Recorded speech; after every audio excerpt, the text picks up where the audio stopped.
안녕하십니까. 지금부터 예도는 아주 재미있는 강좌를 하나 하겠는데요.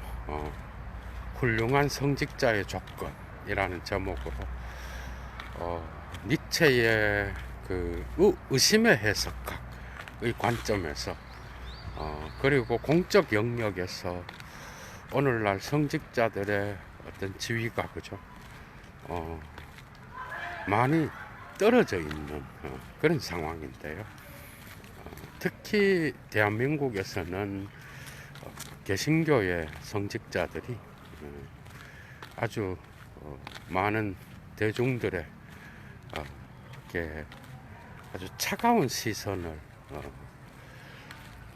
받는 그런 상태인데, 이런 것들이 공적 담론을 이야기하는 철학자의 관점에서 왜 그런지, 왜 그런 위치로 떨어지게 되었는지, 이런 것들을 한번 예도가 고찰해 보는 시간을 가지려고 합니다.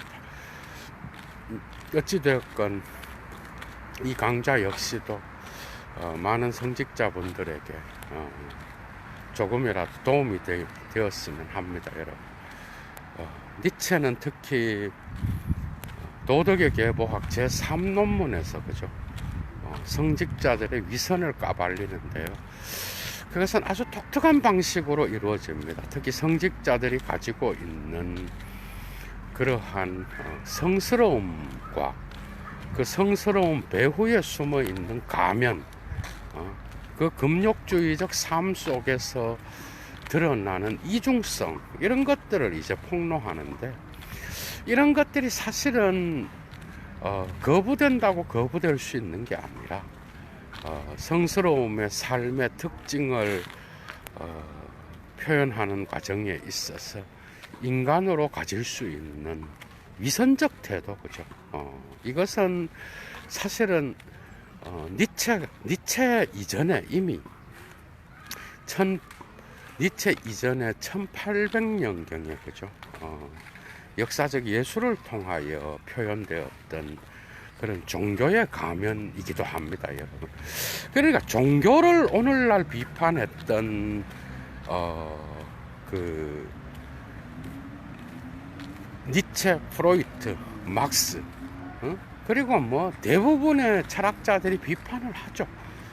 그는 오늘날은 지적이 총대를 메고 하고 있지만, 이런 종교 비판 이전에 그죠, 사실은 예수 그리스도, 예수라고 하는 이 역사적 예수라고 하는 이 인물이 종교의 가면을 가장 강력하게 비판한 그런 분이었다라는 것을 예도가 오늘 말씀을 드립니다, 여러분. 그죠?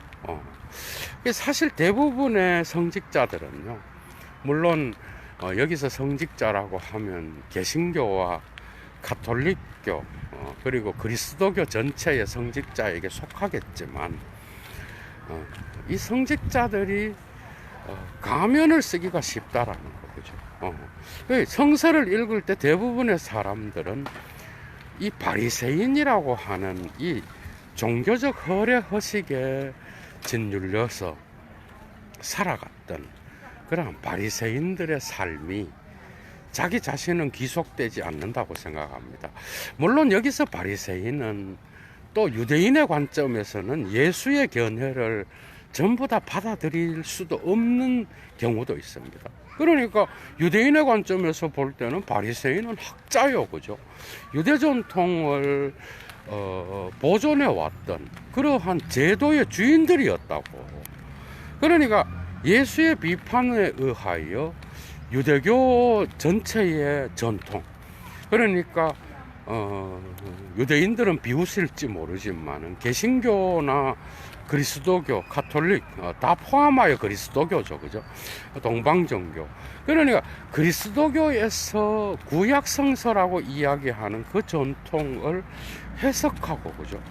그 해석을 통하여 보존해 왔던 게 랍비들이었고 바리새인이었고 사두개인이었고 다 그런 전통에 있었단 말이에요. 예수의 비판을 그대로 받아들일 수는 없는 거예요, 이들의 입장에서는. 그런데 어쨌든 예수가 비판한 거는 그들의 종교적인 어떤 해석이라든지 구약 성서와 모세 오경을 그들의 나름대로 해석했던 그러한 위대한 해석 전통에 대한 비판이 아니었어요.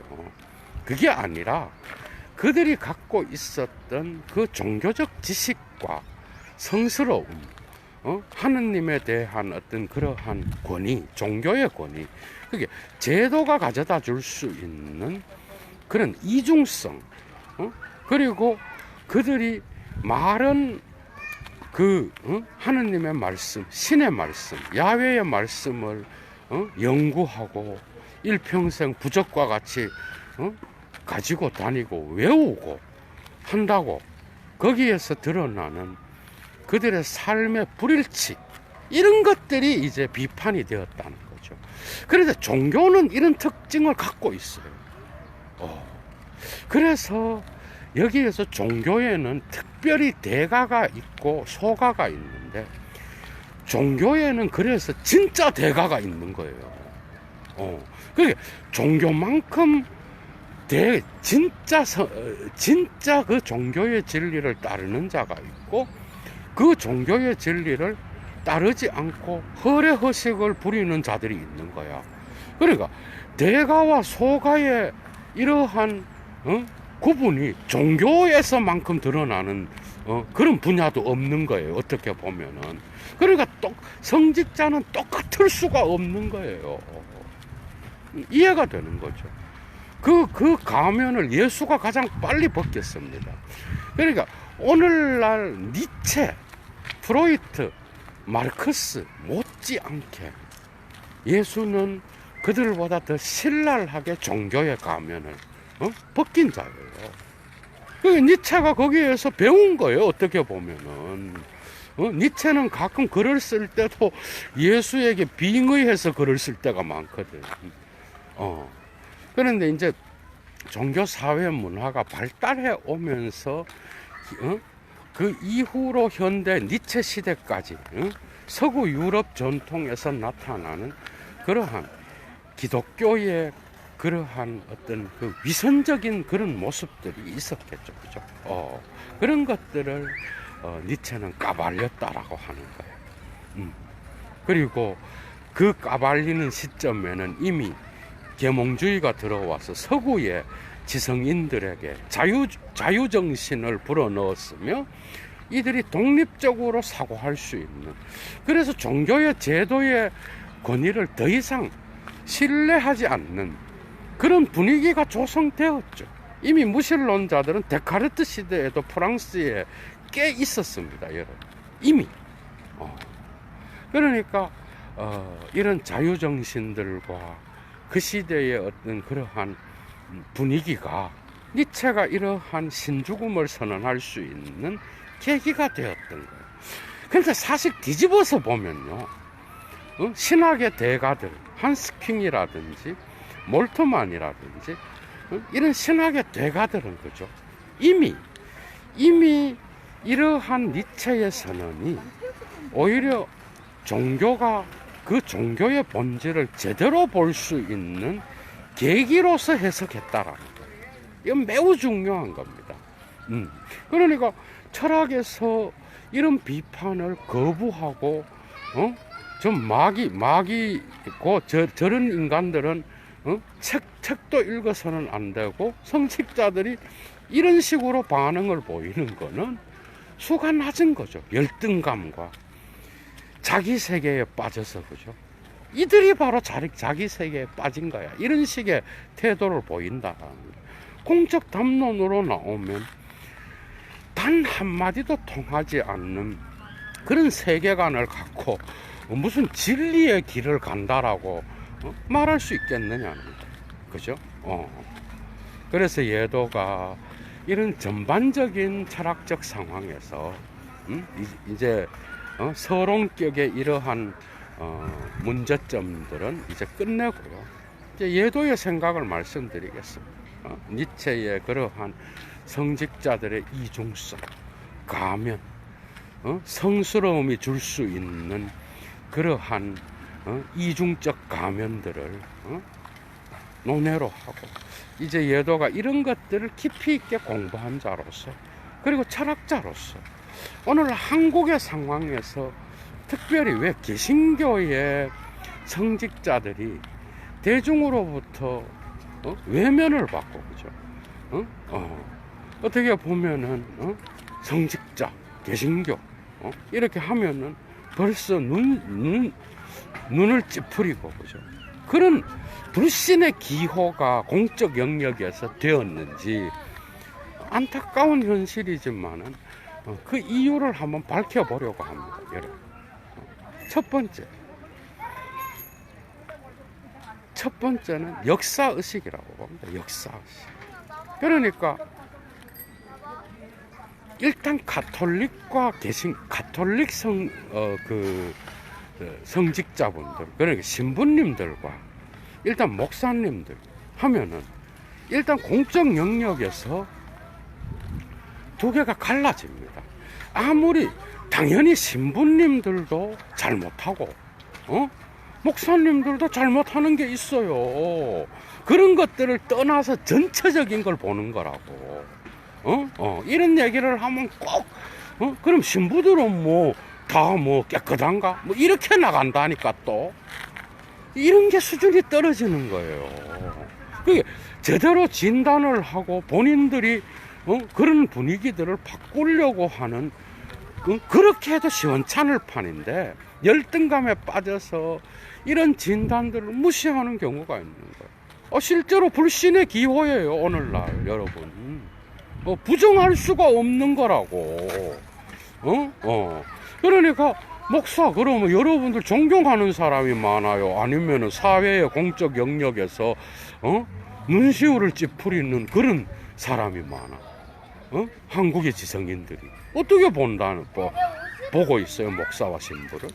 여러분, 신부와 목사의 그 두 개의 그 호칭을 들었을 때 어디에 신뢰를 더 두느냐고, 공적 영역에서 사람들이요. 그 당연히 신부죠. 이유가 있어요, 여러분. 그 이유는 사실은 일제시대 전만 해도, 대한민국에서는 일제시대에만 해도 개신교가 미국에서 들어오고, 그죠? 그렇게 했을 때에 그때만 해도 역사의식이 있었어. 개신교의 그 선교사들과 개신교 교인들이요.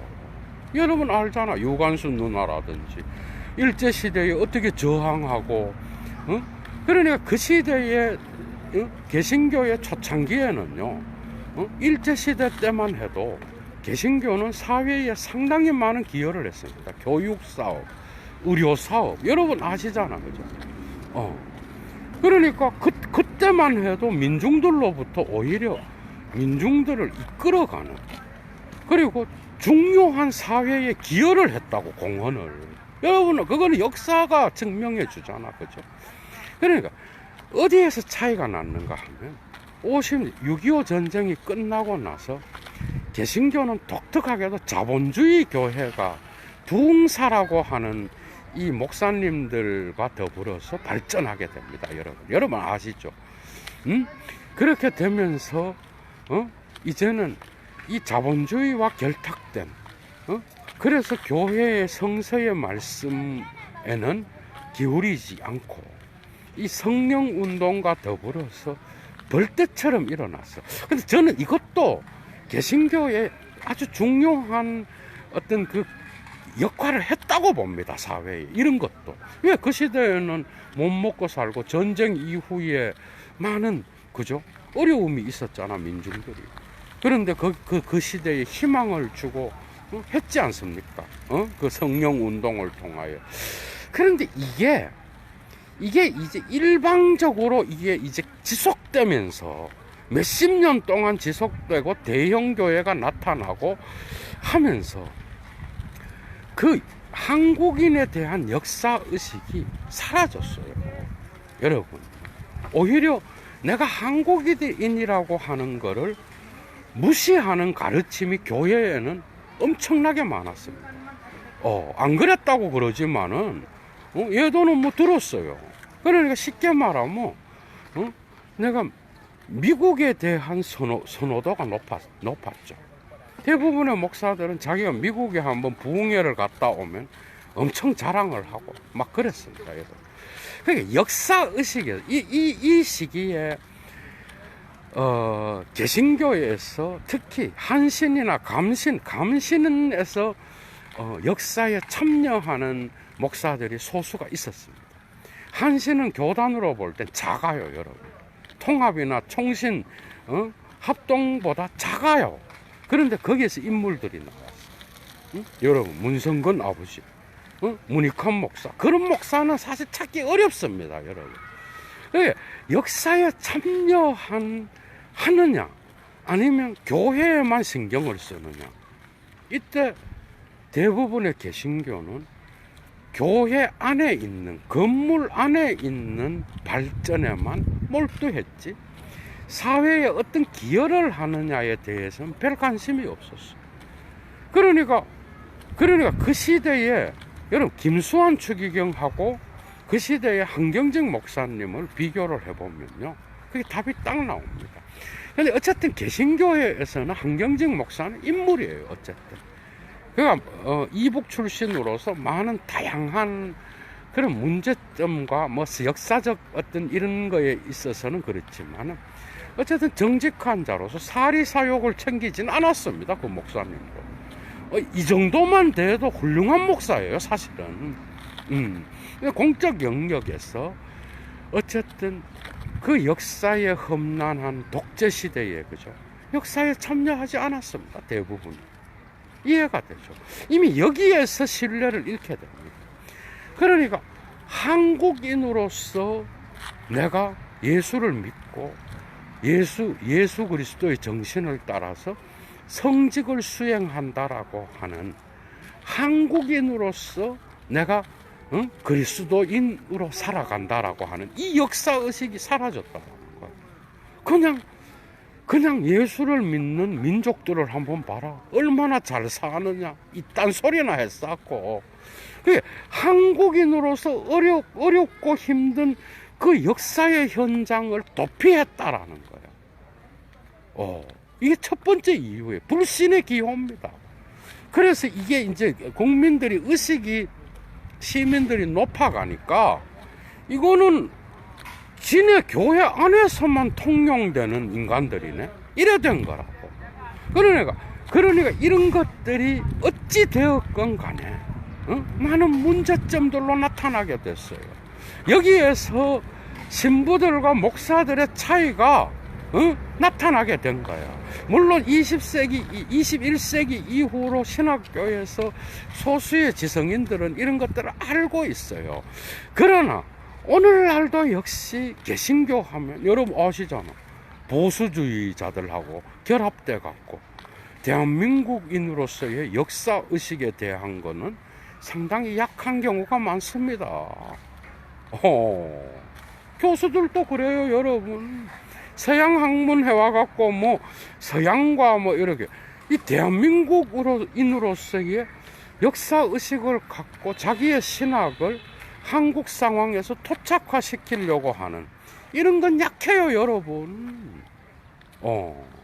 이 점에서 신뢰가 떨어진다라는 거예요. 물론 예도의 해석입니다. 여러분들은 뭐 안 받아들여도 돼요.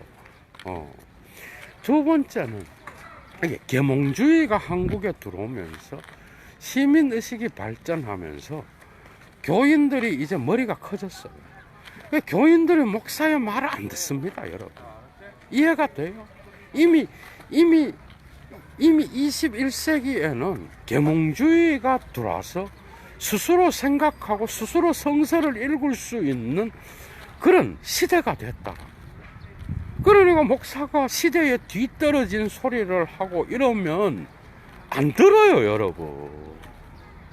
이 강좌는 진짜 중요한 강좌입니다, 여러분. 두 번째, 목사가 너무 가벼워. 목사가 정치인보다는 더 무게가 있어야 성직자로서 존경을 받습니다, 그죠? 그런데 목사가 가벼워, 되게. 자기들은 성직을 수행하면서 공짜를 너무 좋아해요, 여러분. 이게 신학교 때부터 지속되는 거예요. 면제의식이 있어. 모든 것에서 면제되어 있어요. 자기 주머니에서 월급을 받아서 가난한 자들을 돕고, 자기 주머니에서 자기가 월급 받은 거는 이제 일평생 노후를 위해서 저축합니다. 이해가 되죠? 자기가 버는 돈으로 자기가 바깥에 나와서 공적 영역에서 사용하는 자들을 난 별로 본 적 없어요, 대부분. 그리고 조금 큰 교회 목사들은 장난이 아니에요. 이거 회장급이야, 여러분. 그런데 문제는 너무 가볍고 모든 사태를 쉽게 판단을 해. 내공이 없다라는 거야. 껍데기라는 거야. 그러니까 공적 영역에서 만약에 고승이라든지 좀 그래도 수준이 높은 그런 어떤 그 신부들이라든지 이런 사람들이랑 대화를 열어놓고 할 수 있느냐? 할 수 있는 그런 목회자가 몇 명 있을 것 같아? 퍼센트지로 여러분들이 한번 생각을 한번 해봐. 그게 공적 영역에서 통용될 수 있는 진리관을 가진 그런 성직자가 소수예요, 여러분. 그래서 너무 가벼워, 너무 이기적이고. 신학교 때부터 나는 주의 종이니까 나는 내 월급은 이런 데다 그 작은 거에도 면제의식이 있어요. 그리고 이 사람들이 커서 목사가 되면요, 모든 거에서 다 공짜의식이 있는 거야. 자기 주머니를 털어서 뭘 하려고 하지 않아요.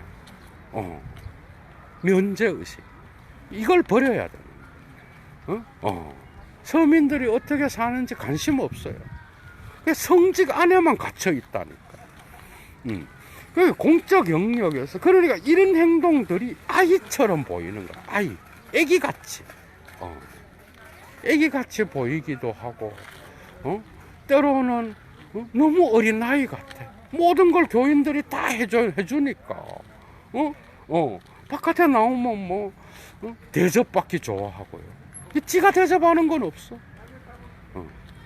이 공짜의식과 면제의식, 주의 종이라는 특권의식, 이런 것들이 위선으로 보인다. 이런 것들. 계몽주의 시대에서는 오히려 냉철한 이성을 가진 시민들이 볼 때는 이게 뭐야 이거, 이 어린아이도 아니고 그러니까 어떻게 교인들이, 어떻게 사람들이 일을 해서 돈을 버는지 바깥에 나와서 이 어려운 사람들의 입장을 전혀 이해하지 못해. 성직에 오래 있는 자들은 이런 단점이 또 있는 거예요. 애기 같아, 애기. 그래서 이런 특권과 이런 특권의식, 면제의식, 면제, 모든 것에서 면제되어 있고 나는 주의 종이니까 대접을 받아, 이런 의식이 있다라는 거예요. 이거는 본인의 영성에 도움이 전혀 안 돼요, 여러분. 그게 교인들이 볼 때는, 아니, 시민들은커녕 지 교회 교인들이 봐서도 이게 뭐야 이거, 성직을 받아서 이게 진짜 성직자의 삶이야? 이렇게 보는 거예요. 바보가 아닙니다, 여러분. 얼마나 계몽주의가 들어오고 시민들의 어떤 의식이 깨어 있는지 알아요, 여러분. 정신을 차려야 됩니다.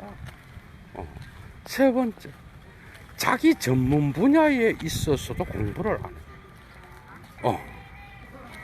사실은 루터는요, 여러분 아시죠? 루터, 깔벤, 이 사람들이 다 인문학 계열에서 탁월한 자들이었어요. 그러니까 공부를 안 해.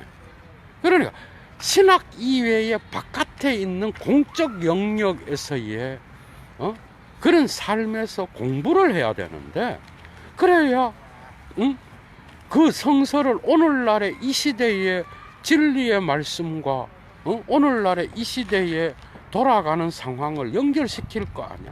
그냥 모든 건 다 세속주의고 자기 자신들은 하느님의 성스러운 영역에 있다고 해.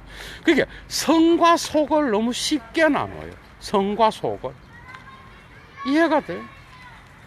그리고 자기들은 성스럽고 그래, 이런 거야. 이런 거, 여러분들.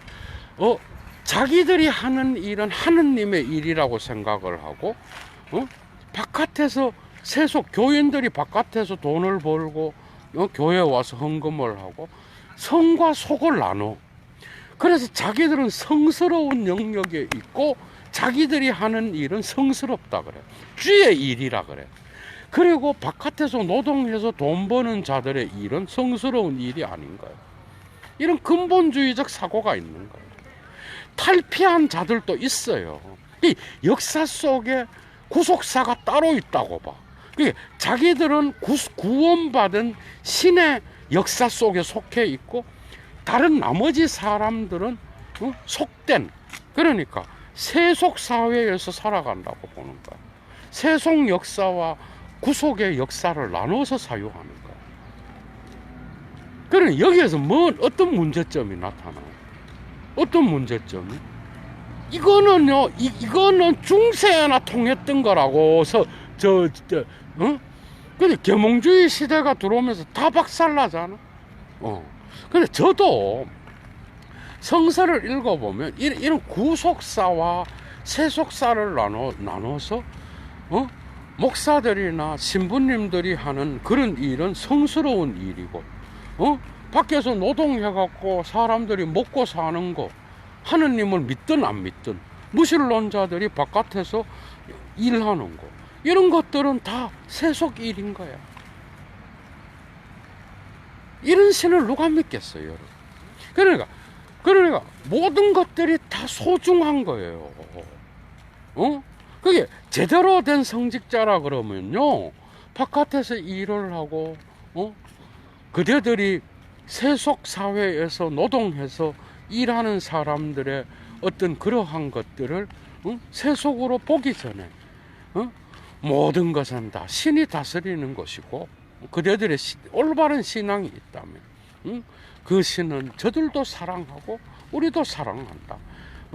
단지 함께 더불어서 사유할 수 있는 넓은 지평을 가진 그런 자들이 드물어요, 상당히. 그게 여기에도 특권의식이 있는 거야. 이게 권위로서 나타나는 거야. 그러니까 이게 권위로서 나타날 때는 폭력적이 되는 거예요, 여러분. 그 오만한 거죠. 그런데 이런 성스러움의 영역이 통하지 않게 되었다라니까요. 문제는 통하면은 상관이 없는데, 통하지가 않게 됐다고. 아무도 그렇게 생각하지 않아요, 오늘날은. 그래서 성직자들의 권위가 이런 식의 사유를 하니까 똥이 되는 거야, 똥이. 통할 수가 있나? 안 통하면 또 철학자들이 나와서 또 까발리겠지 뭐. 통할 수가 없다라는. 그리고 네 번째는 겸손하지를 않아. 엄청 오만합니다, 여러분. 무슨 성직이 뭐 대단한 건지 알고 사람 위에 있어요. 그런데 우리 속담에도 사람 위에 사람 없다라는 말이 있어요. 근데 이건 예수가 가르쳐 준 거예요. 가장 밑바닥에 가서 살았어요, 예수는. 그러니까 그리스도교의 위대성이 있다면 이런 거예요, 여러분. 신이 가장 밑바닥의 사람들을 포괄한다라는 거예요. 그리고 신의 아들이라고 하는 자는 그런 삶을 살았어, 여러분. 이걸 기억하지 않아요. 이런 거 다 무시합니다. 일평생 신학 교수를 하고 일평생 목회를 해도 이런 데에 대한 의식이 없는 자들이 상당히 많아요. 성직이라는 이름으로 부르주아의 성직자의, 그게 프랑스 혁명에서 민중들이 환장해서 그 성직의 모든 것들을 다 없애버렸잖아. 인정 안 해버리는 거야. 이 새끼들 뭐야 이거. 사회에서 기생충과 같은 인간들이었네. 이래 되는 거야. 응? 기존 질서에서 부유한 자들에게 붙어서 먹고 사는 인간들이네. 이래 된 거예요, 여러분. 깊이 한번 생각해 보세요, 여러분. 이 네 번째 주제는. 그러니까 뭐예요? 사람 위에, 성직으로서 사람 위에 군림하려 그래. 그런데 이거는 예수의 삶과는 완전 반대되는 삶이에요. 그러니까 종교가 썩어서 제도가 되면 이래 되는 거야. 목사가 무슨 성직을 갖게 되고 그게 사람들보다 위에 있는 것처럼 그렇게 군림하는 거야. 여기서 예수는 사라지는 거야. 이런 이중성 때문에 니체와 같은 자들이 철퇴를 날린다, 여러분. 이중성. 그러니까 예수를 따르는 제자라 그랬는데 보면 양복 입고 사람들 위에 있어요. 사람들하고 같이 가야 되는데 아래에 가라는 소리도 안 해. 얘도는 모든 사람들을 사랑해야 되고 그 사람들과 함께 삶을 살아야 되고 함께 이어나가야 되는데 그 성직이라고 하는 그 이상한 권위 때문에 위에 있다니까, 여러분. 그런데 오늘날 계몽주의가 들어오면서 아무도 인정을 안 해요. 콧방귀 끼고 있다고. 그런데요, 사람들은 이상하게도 그들에게서 예수 냄새가 안 나면 인정해 줍니다. 무신론자라도요. 그러니까 겸손하고 사람들과 더불어 함께 있고요. 그 성직을 내버리고 그리스도의 삶을 따라서 그렇게 어두운 곳에서 봉사하는 이런 태도를 보이면 사람들은 또 금방 알아요. 금방 알아서 이런 목사들은, 이런 성직자들은 인정해 줍니다, 여러분. 이게 참 안타까워. 그냥 너무 가벼워서 금방 변해요. 돈을 너무 좋아해.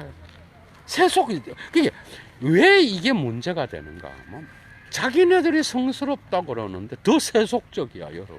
돈 밝히고 교회 건물 세우려고 그러고 그리고 영원한 안식처를 얻어서 그런데 예수는 교회 건물 세우지 말라 그러거든요.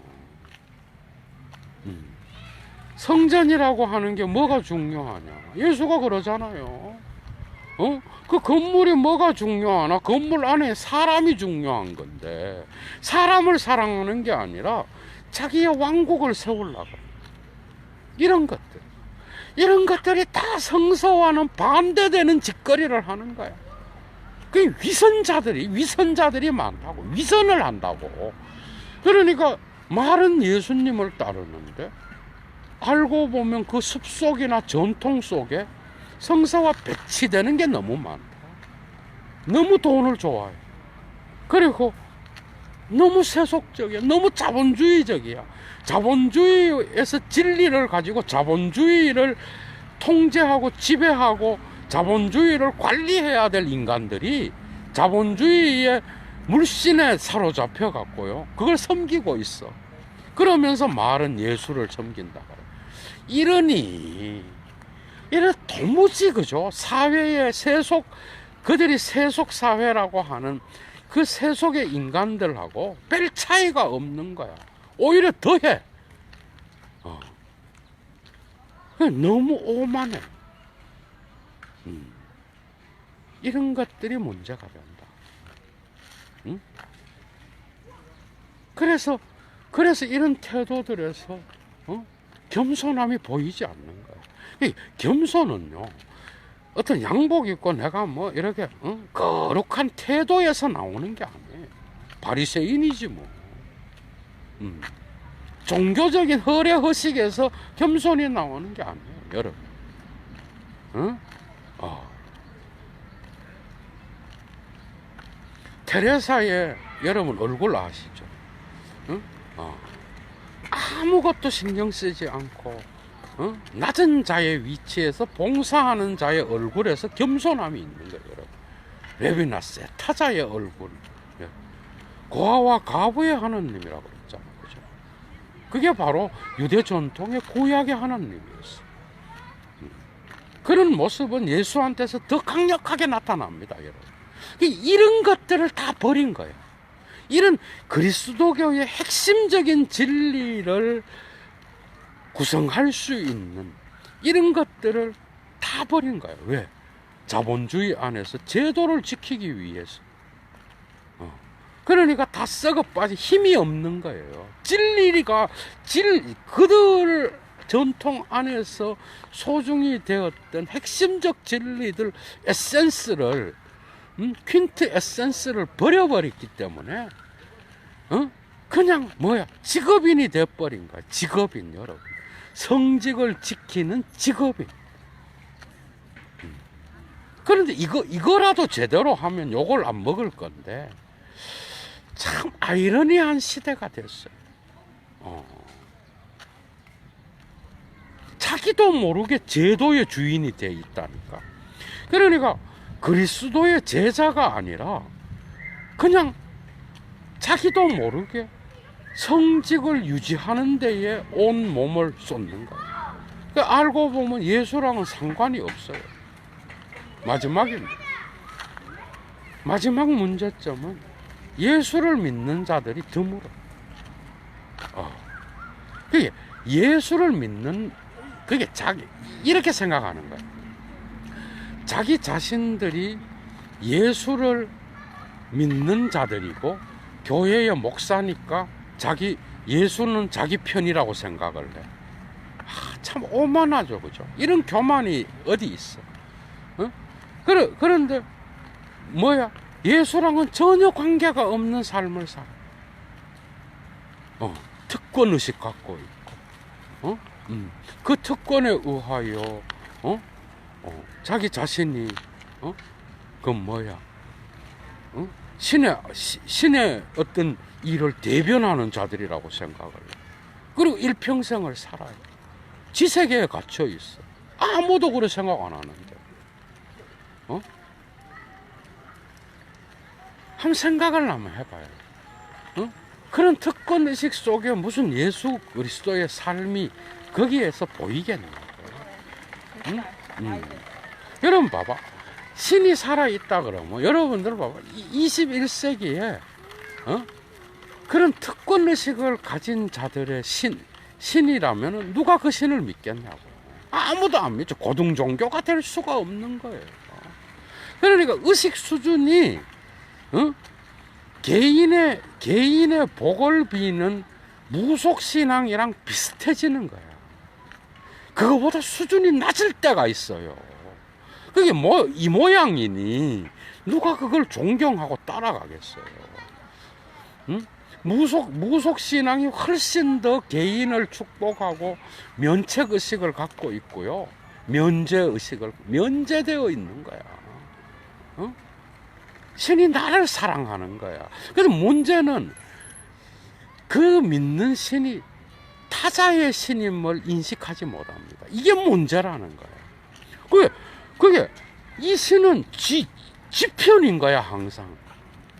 이게 그리스도 교인들한테도 이런 게 전염돼 갖고, 이런 게 전염돼 갖고, 그냥, 본인들도 면제되어 있다고 생각해. 이게 주님은 우리 가정을 지키고 나를 지켜주고 여기서 끝나버려요. 그러면서 지가 사회에서 공적 영역에서 타인들을 위해서 그리스도인으로서 어떻게 행동해야 될지는 관심이 없어. 무책임한 거야. 이런 자들이 무슨 예수를 믿는 거예요. 그게 그 쉬운 진리인 그들이 밥 먹듯이 하는 예수를 믿지 않아요. 말만 믿어요. 그게 행위로서 드러나지가 않는 거예요. 그러니 영향력이 없는 거죠. 그리고 거기에서 또 계몽된 시민들은 뭐죠? 또 이중성을 보는 거예요. 거기에서 또 다른 이중성이 또 나타나는 거예요. 위선적이고.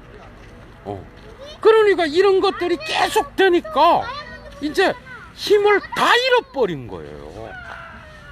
아무런 힘이 없어, 사회에서. 그러니 콧방귀만 끼고 있는 거야. 어떤 친구가 정말 장신대에서 보면은요, 장신대가 2000년대만 해도 상당히 지성인들이 많이 들어왔어요. 거기서 뭐 상당히 많은 유학을 가고, 그때에 이제 같이 일을 했는데, 그 오랜만에 딱 만난 친구한테 자기가 담임 목사가 됐다라. 야, 정말, 그러니까 지가 목사가 되면 된 거지. 그 어려운 경쟁률을 뚫고, 자기가, 목사가 됐다라는. 이게 자랑할 거리예요, 여러분. 이게 사회에서 무슨, 자기가 직업에 있어서 성공을 했다라는 말이랑 다를 게 뭐가 있냐. 참 부끄러워해야 됩니다. 나는 내가 코웃음 쳤어. 니까지 게 무슨, 몇천 명 담임 목사도 아니고, 몇백 명 되는 담임 목사가 돼가고, 친구한테 와갖고, 이런 특권의식. 참 부끄러워해야 됩니다, 여러분. 이런 자들이 무슨 신을 믿는다, 참 어려운 시대를 사는 거예요. 그러니까 어느 누구도 믿지 않아요. 오늘날의 21세기의 포스트 모던을 사는 사람들은요, 냉소적입니다. 상당히 부모한테건 선생한테건 다 냉소적이야. 이런 시대에 뭐 성직자가 되었다라는 거는 한 가지 방법은요, 여러분, 골프 선수가 뭐예요? 골프 선수가 뭔가 점수가 안 나오고 뭔가 컨디션이 떨어지면 항상 그 자세의 기초로 돌아간다는 거예요. 여러분, 기본으로 돌아가는 거예요. 다 운동 선수들도 그게 진리예요. 그렇다 그러면 이러한 사회적 아무런 힘이 없는 개신교의 어떤 진리가, 그죠? 그런 시대를 살잖아. 얼마나 많은 개신교인들이 가톨릭으로 넘어갔는지 알아요, 여러분. 그럼 앉아갖고 뭐 가톨릭은 그 성직자들이 뭐 잘못하는 사람이 없나? 이지라라. 이러고 그냥 자기 자신들을 정당화하는 거야. 참 무책임한 거죠. 항상 지 혼자만 생각해, 자기만 생각해. 이 각계전투라고. 공적 영역을 어떻게 함께 이래 해야 돼, 이런 의식이 부족해. 왜? 내 교회만 부흥되면 된다라고 항상 생각했거든요. 이런 이기주의가 항상 함께 있는 거야. 자기 교회만 성공하면 되는 거야. 먹고 살면. 참, 이런 종교를 누가 믿겠어? 그러니까 시들해지는 거예요, 당연히. 너무 이기적인 거잖아. 그죠? 너무 이기적이야. 그러니 자기들도 믿지 않는 신을 누가 믿겠어요? 누가? 자기들도 믿지 않는 신을. 그죠? 그게 문제라는 거야. 그러니까, 왜 가톨릭으로 많은 교인들이 넘어갔고, 왜 이 시대에 이렇게 많은 가난한 교인들이 많고, 교회를 멸시하고 성직을 우습게 보는 이 시대에 여러분들이 살아남을 길이 뭐야? 운동선수들이 근본으로 돌아갔잖아요. 여러분들이 믿는 예수의 삶으로 돌아가야 되는 거예요. 너무 쉬운 거예요. 그런데 이 시대에 누가 가난해질라 그러겠어? 문제는 이 자본주의 시대에 누가 예수처럼 삶을 살라 그러겠어요? 여기 가난하다는 게 뭔지 알아요, 여러분? 내가 바울이 그랬어. 내가 부유한 위치에 있을지라도 내가 거기에 물신에 의해서 좌우되지 않는다는 거거든요. 내가 그 부를 어떤 방식으로건 공적 영역에서 사용할 때에 내가 거기에 그 그 물신이 우상이 되지 않겠다라는 이야기거든요.